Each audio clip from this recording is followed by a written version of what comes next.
අම්මා welcome back ටු මයි YouTube channel. ඉතින් අද මම කියන්නම් දවස් 12ක් වගේ පොඩි කාලයක් ඇතුළත කොහොමද O level ගණන් සබ්ජෙක්ට් එකට ඒකක් ගන්න වැඩ කරන්නේ කියලා. මම මුලින්ම කියන්නම් ඔයාලා ගණන් කියන සබ්ජෙක්ට් එක ෆේල් වුණොත් ඔයාලට අනිත් සබ්ජෙක්ට්ස් වලට මොන පාසස් එක තිබ්බත් ඔයා O level ෆේල් නම් මේක විදියට තමයි ගණන් ගන්නේ.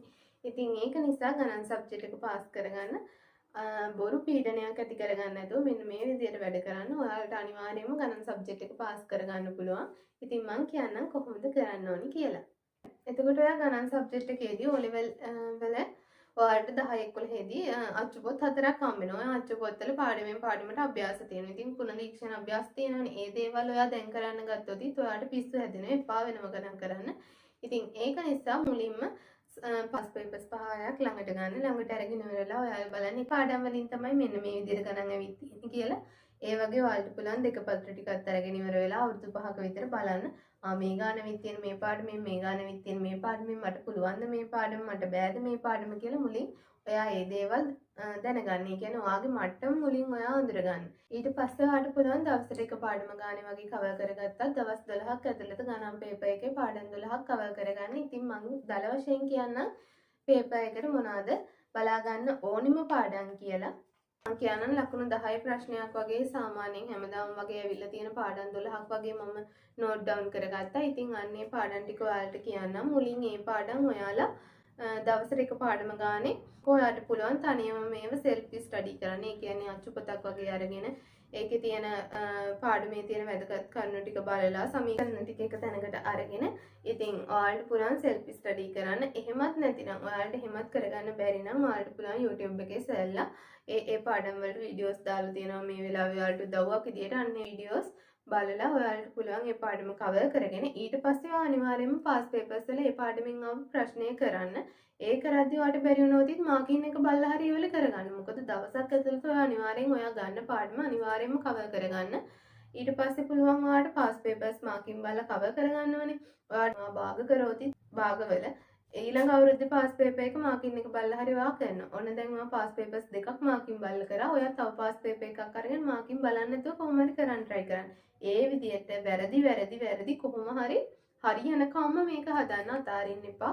එක දවසින් පොඩි කාලයක් තුළ කොහොම හරි එක පාඩමක් ගොඩ දා ගන්න බලන්න. හැබැයි මුළු දවසම ගණන් වල එල්ලිලා එක පාඩමක එල්ලිලා ඉන්න එපා. ඔයාට ඒ පාඩම කොහොමවත් සෙට් වෙන්නේ නැත්නම් එහෙම නොවොත් ගණන් වල වෙන පාඩමක් ඒ දවසට අරගෙන බලන්න.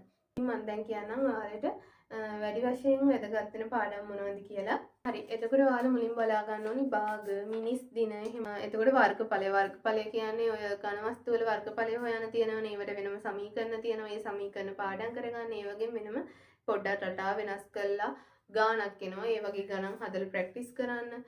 ප්‍රස්ථාර, වටපස්ථාර අන්න ඒ වගේ දේවල් පාස් පේපර්ස් කරද්දී ඔයාලට ඒක කරගන්න පුළුවන්. මාකින් එක බලලා හරිය පස්ථාර වටපස්ථාර කියන්නේ හරිම ලේසි පාඩමක් සාමාන්‍ය.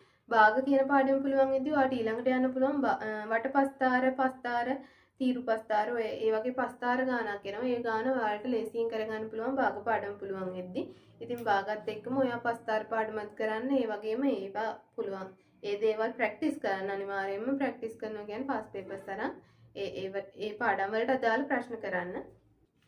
ඊළඟ දේ තමයි කුලක ප්‍රතිශත ලඝු ඒ වගේ පාඩනුත් අනිවාර්යෙන් එනවා. ඉතින් ඒවත් කරගන්න. දැන් ඔයාලා මේ පාඩම් කරද්දී කියන්නේ ඔයා දෙක පත්‍රයට උත්තර ලියන්න මෙන්න මේ පාඩම් ටික පාඩම් කරද්දී ඔයාලට නිකම්ම ගණිතය පාර්ට් A කොටස ලියන්න අවශ්‍ය පාඩනුත් එතනින් කවර් වෙනවා. ඉතින් මම ඒ ටිකත් අවසානයේ කියන්නම්.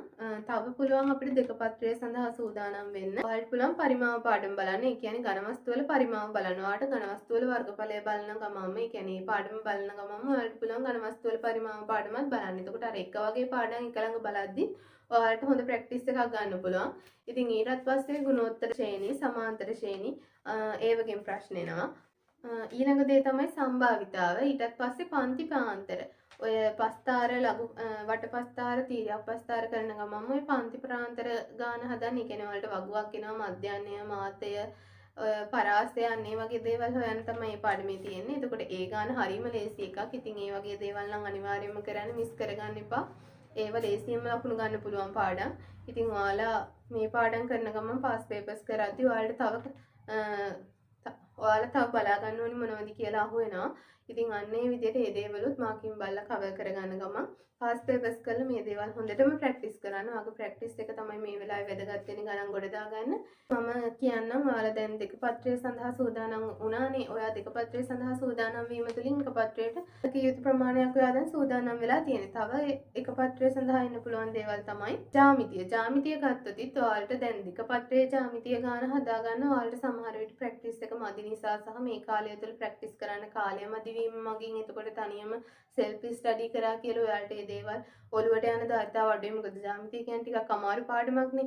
ඉතින් ඒක නිසා ඔයාලට පුළුවන් පළවෙනි කොටසේ තියෙන ජ්‍යාමිතිය සඳහා සූදානම් වෙන්න. පළවෙනි ගණිතයේ පාර්ට් A වල තියෙන ජ්‍යාමිතිය ගණන් 8ක් වගේ එනවා. ඒ 8 කරගන්න ඔයාලට ඇත්තටම ලේසි පාස් පේපර්ස් කරලා මාකින් බලලා ඒ පොඩි ගණන් ටිකක් එන්නේ. ඉතින් ඒක සඳහා අනිවාර්යයෙන්ම ඔයා සූදානම් වෙන්න. ඊට පස්සේ ඒකෙත් මිනිස් දින ගණනක් එනවා. තව ඔය භාග ගණන් එනවා. අපි දෙක කොට සඳහා පස්තාර සූදානම් වුණා. එතකොට පළවෙනි කොට සඳහාත් වටපස්තාරයක් වගේ එනවා. අගත් පුළුවන් නිසා මේ ප්‍රශ්නයත් ඔයාලට කරගන්න පුළුවන්.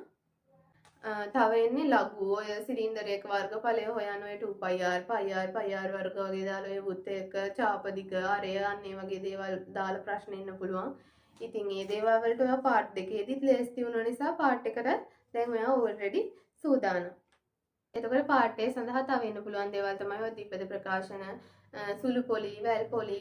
එතකොට ඔය තව තියෙනවා වට්ටම් ඒ දේවල් ඊට පස්සේ ගුණෝත්තර ශ්‍රේණි, සමාන්තර ශ්‍රේණි මේ දේවල් ඔයා පාර්ට් 2 එකටත් රෙඩි වුණා. ඉතින් ඔන්න ඔය විදිහට තමයි පාර්ට් A එකත් ඔයාලට සාර්ථකව කරගන්න බලා ගන්න ඕනි දේවල්. ඉතින් මේ හැම දෙයකදීම ඔයා මූලික දැන දෙන්න ඕනි පාස් පේපර්ස් වලට. ඔයා පාඩමක් කවර් කරගත්ත ගමන් අනිවාර්යයෙන් මේ පාඩමෙන් එන පාස් පේපර්ස් ගණන් කරන්න. මොකද එක විදිහටම හැමදාම ගණන් එන්නේ නැහැ. වචන ටික හරි වෙනස් වෙලා එකම දැන් ඔය සමීකරණ දාලා එන ගණන් නම් ඔයාලට සමීකරණයෙන් තමයි කොහොමාවත් හදන්න තියෙන්නේ.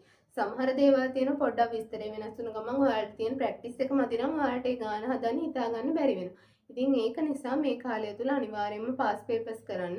ඔන්න ඔය විදිහට තමයි ගණන් සබ්ජෙක්ට් එකට මේ දවස් 12ක් වගේ කාලයක් තුල වැඩ ටික කරගන්න. ඉතින් ඔයාලා අනිවාර්යයෙන්ම එක දවසක් විතරක් මේ දේ කරලා නිකන් ඉන්න එපා. එක දවසක් කරන්න, දෙවෙනි දවස කරන්න, තුන්වෙනි දවස කරන්න. ඔයාලට සමහරවිට පළවෙනි දවසේ කරන්න ගන්න පාඩම හරියට සෙට් වෙන්නේ නැති වෙන්න පුළුවන්. එහෙම කියලා ඔයාලා ඇතැල්ල දාන්න එපා. දෙවෙනි දවසේ වෙන පාඩමක් ගන්න. එතකොට ඔයාලට ඒ පාඩම හරි සෙට් වෙනවා. ඉතින් ඒ විදිහට වැඩ ටික කරගන්න. ඊට ගණිතයේ සබ්ජෙක්ට් එක වෙනුවෙන් අරගෙන එන වීඩියෝ එක ඉවරයි. ඉතින් අනිත් සබ්ජෙක්ට්ස් වලටත් මම මේ වගේ වීඩියෝස් ගෙනාවා. ඒ දේවලුත් බලන්න. ඉතින් ඉස්සරහටත් තව වීඩියෝස් දාන්න බලාපොරොත්තු වෙනවා. ඉතින් ඒ දේවලුත් බලලා එහෙනම් හරියට වැඩ ටික කරගෙන මහන්සියලා මේක දිනලම ඉවර කරන්න. එහෙනම් ඔයාලා හැමෝටම all the best.